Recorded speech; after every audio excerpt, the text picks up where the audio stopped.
Okay, so 765 just pulled.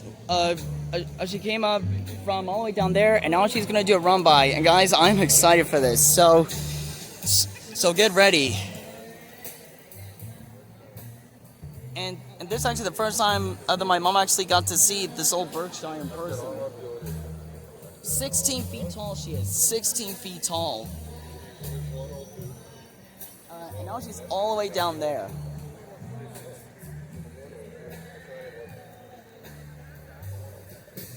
Alright guys, this is going to be epic. As long as it doesn't rain though. Because it was raining when we were coming, but it kept turning on and off like multiple different times, which is actually annoying. But 765 has worked in all kinds of weather conditions, including storms, droughts, blazing hot sun, winters. Nothing has slowed down 765. So this engine may be old, but she's not ready for retirement yet.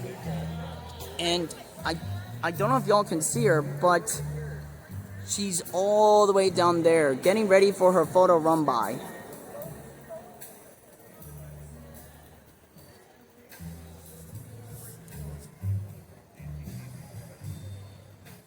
So she should be getting ready to come by right now. And I am now wearing this cap to represent her. Yeah.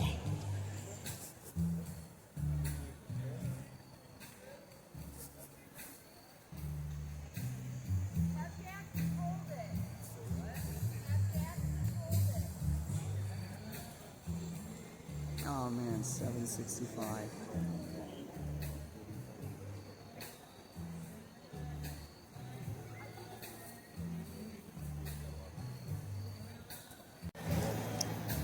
Okay, I think they're about to come on down. Or maybe they're just preparing her.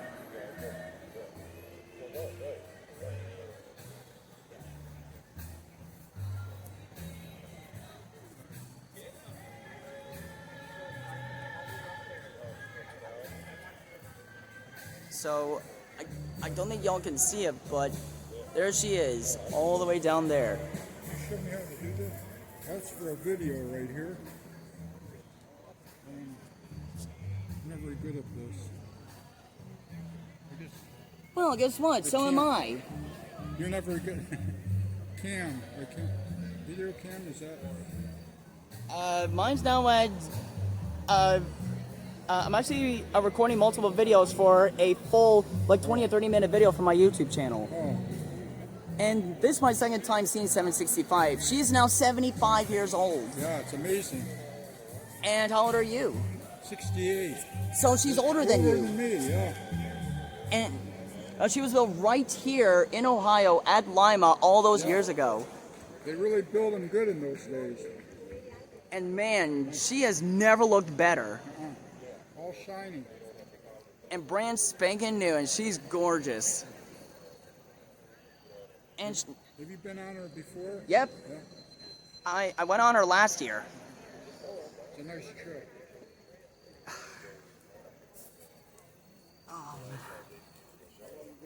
And her whistle, by the way, is a Nathan 6-chime whistle. She and the rest of her classmates had it. But she's had other whistles as well. She's also had 611's whistle before. But she's had this whistle since she was built. Yeah. Built during World War II. Wow. 1 year before the end of World War II. 1944. On September 8th, 1944. It's amazing. Yep. And man, I keep forgetting how big she is. She is 16 feet tall. Wow. A monster. Yeah, huge, beautiful. And even though she's huge, she's a gentle giant. Yeah. She's basically like the blue whale of the railroad. Yeah, is that what they called her?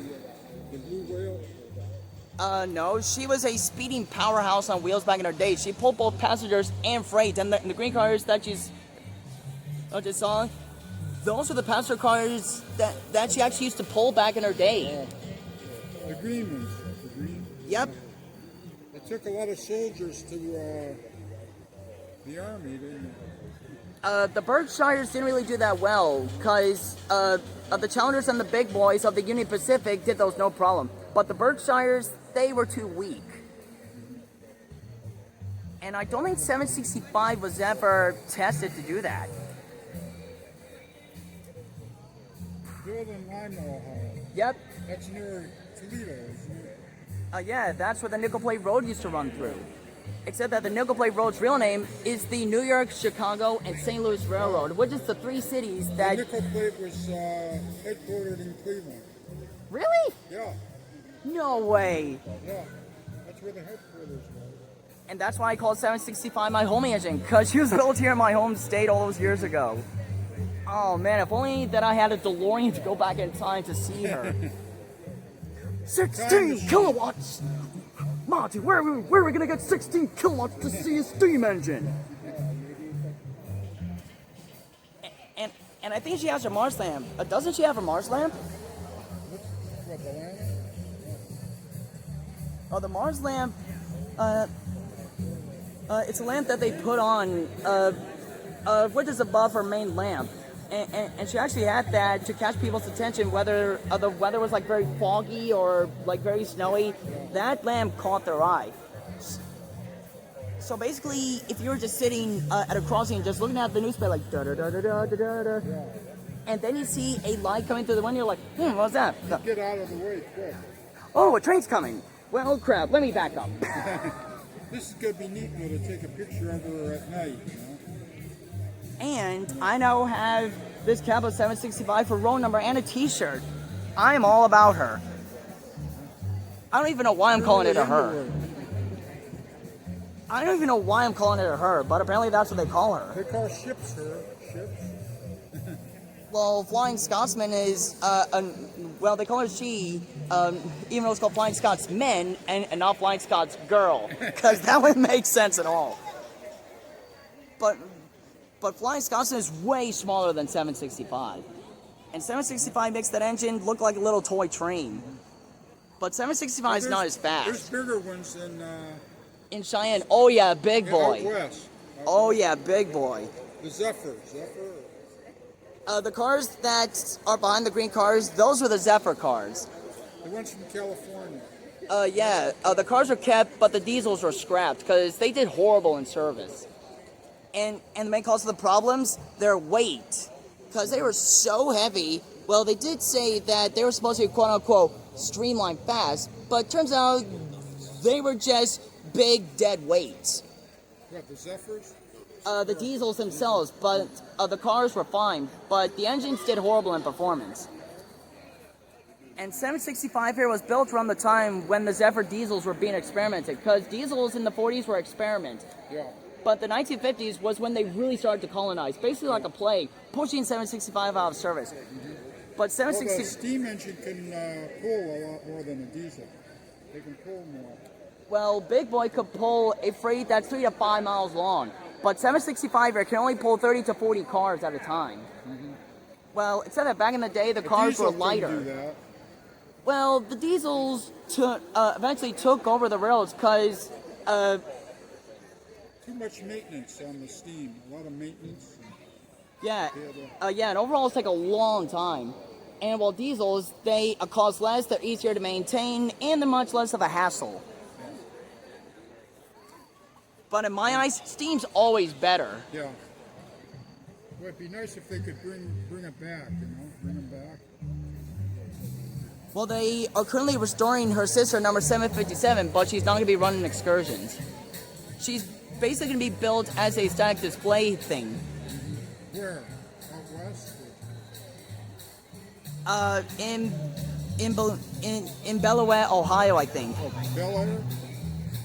Bellewaet, Ohio, somewhere. I don't know. But 2716 is also going to be restored. Chesapeake and Ohio 2716, that's also 284. But 765 is a Berkshire. That one's a Kanawha, built by Baldwin or Alco. In Lima, Ohio. Baldwin is headquarters in Philadelphia, and Alco is headquarters HQ in Schenectady, New York. Oh. Well, you know a lot about trains. Oh. I'm a huge train enthusiast. And 765 Cleveland here. was one of the main railroad hubs. Cleveland, Chicago. The New York, Chicago, and St. Louis Railroad, as it was called, but the Nickel Plate Rosewood was called for short. Basically, to make it much less of a tongue twister. And man, it's hard to believe that she traveled all that distance. She probably calculated nearly 2 million miles in her. In her history.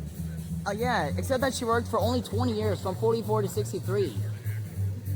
So she didn't work for that long. That was the last year they used her, in 63. Yep, except that in December 58, they actually used her to help a stranded passenger train in a frozen storm. Where was that?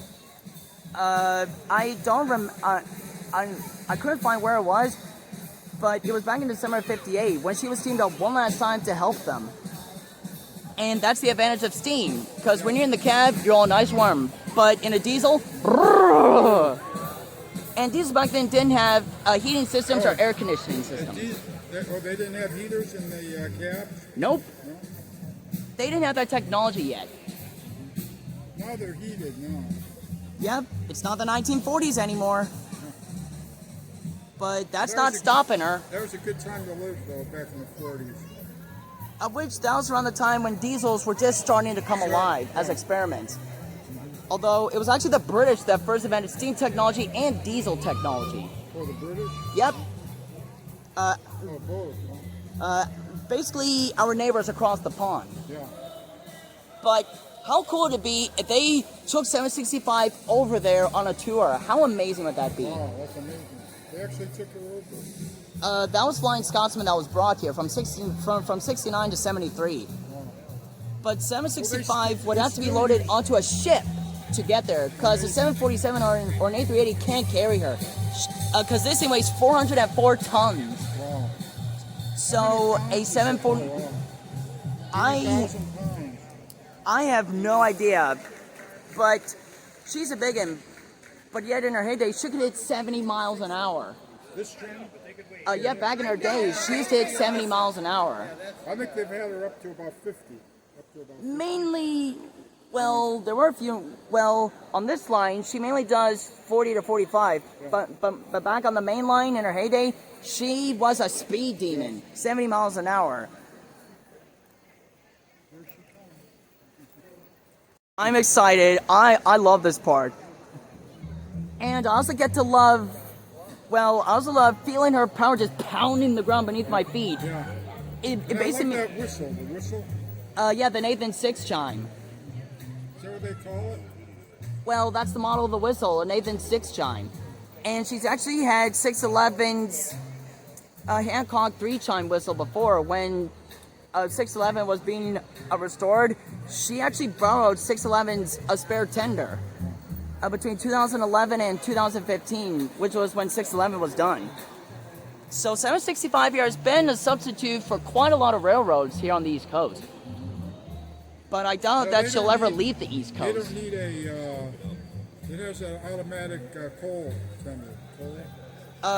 Those would be oil burning tenders. Which 4449, 844, 3985, and 4014 are oil fired. This old timer is coal fired. Coal. But the person doesn't have to shovel all the time though. Like in the old. It has an automatic. And while with diesels, they just need fuel, and to get going, all that takes is a flip of the switch and they're off. Yeah. While with steam engines, you need to wait for them to steam up, of which would take like 10 or 15 minutes. They have to keep her burning bright. Yeah. And never shut it off. Well, the only time that they do shut it off is when they extinguish the fire in her boiler. And she has a boiler pressure of up to 245 pounds per square inch. And it's a firebox about like this big of a firebox. Huge firebox. And so the firemen would have to get both the middle and the sides, and especially all the way in the back, to get it all burning. And man, she has never looked better. She's all shined up, and she has the flags. Wait, she's got flags? Yeah. Where are they? On the front. And are they... American flags, yeah. Oh, that headlamp. I cannot imagine how bright that headlamp was in foggy weather. Because that would definitely get a lot of attention. That can go right through the fog. And also during blizzards. But the LED lights put these lights in the dust. Yeah. Although I wonder if they'll ever give a 765 LED light. No, probably. Could happen. They want to keep her nostalgic. Historical. And I don't think she's ready to retire anytime soon. No. She's way too popular.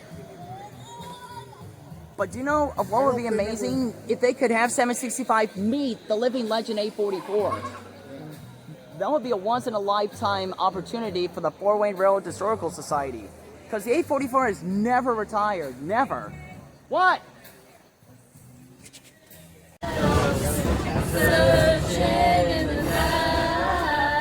I've never heard this song. I'm actually going to have to look it up.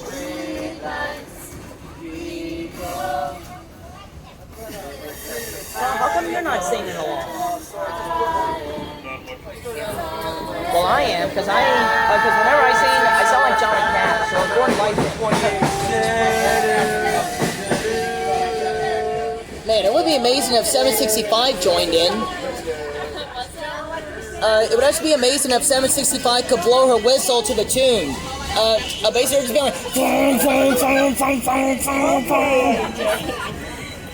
and also, if both 765 and the Diesels could join. And we would be a rolling symphony. There you go.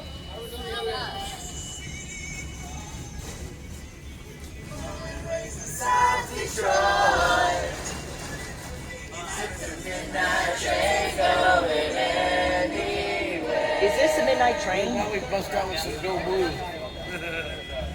Well, per se.